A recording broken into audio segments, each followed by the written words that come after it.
what your approach is to reviewing so that consumers can choose the best audio and video products for their particular situation, be it a dedicated room, multi-purpose room, mobile, taking into account the type of content and so on. David, let's start with you. Well, it's maybe a little less subjective for video because what we did at HDTV Test was we introduced calibrating displays to industry standards to the UK and maybe arguably to the rest of Europe as well. But before that, most reviews of flat panel displays from the UK market were subjective. So there was no kind of baseline for quality.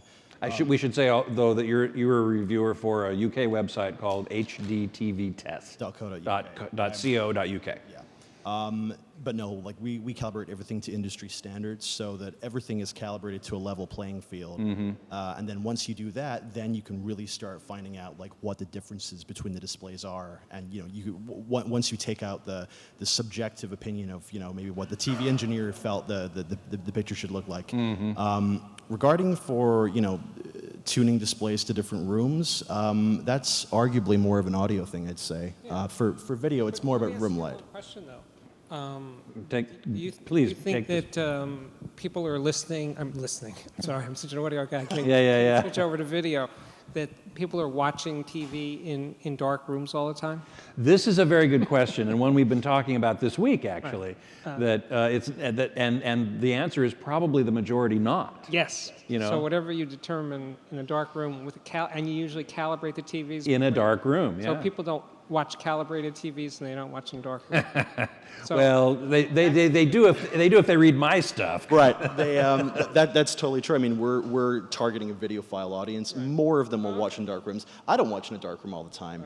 Okay. And certainly, I mean, I don't feel that raising the light output of the display, provided you're not messing around with the color and everything else, you would have a hard time arguing saying that's abstracting the concept, that's tarnishing the filmmaker's vision. I don't believe it is. I think a bigger tarnishing of the filmmaker's vision would be watching a display that was too dim for the room it was in.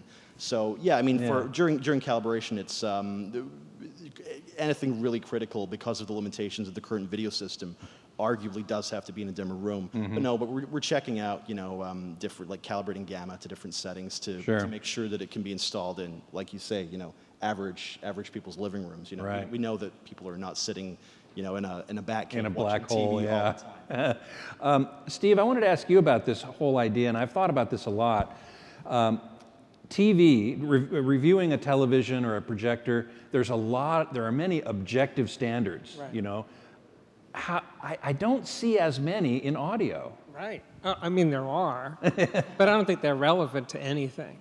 They're not relevant to anything. Yeah. Well, remember on your podcast, I did a debate with Tyle Hertzens, and we talked about measurements versus no measurements. And he gave me this great, he just gave me this present. He said, the best measuring headphone I've ever tested is the Sennheiser HD800, yet he said, I don't like the sound of that headphone. And he said, and a very mediocre measuring headphone was the B&W P5, yet he enjoyed listening to it. So there you go. Measurements pretty much do not correlate to user preferences, even for Tyle Hertzens, who's a measurement-oriented guy. Yes. So measurements for audio, I don't get it. These are my measuring devices. Right. And I listen at CNET to home theater products like AV receivers in a living room type environment. And for stereo reviews, I do them in my actual living room.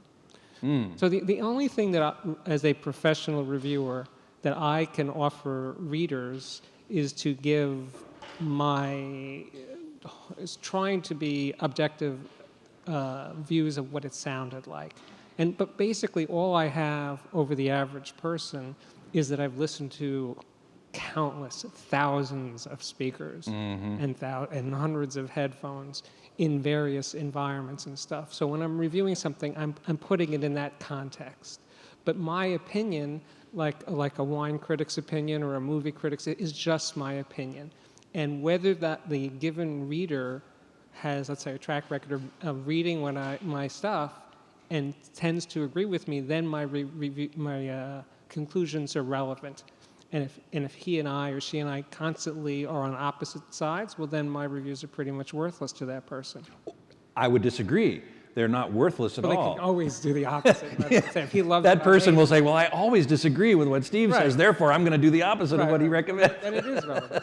Right. So I'm just saying, so basically the calibration, so to speak, between reader and reviewer is a critical part of the user getting some useful information. Mm-hmm.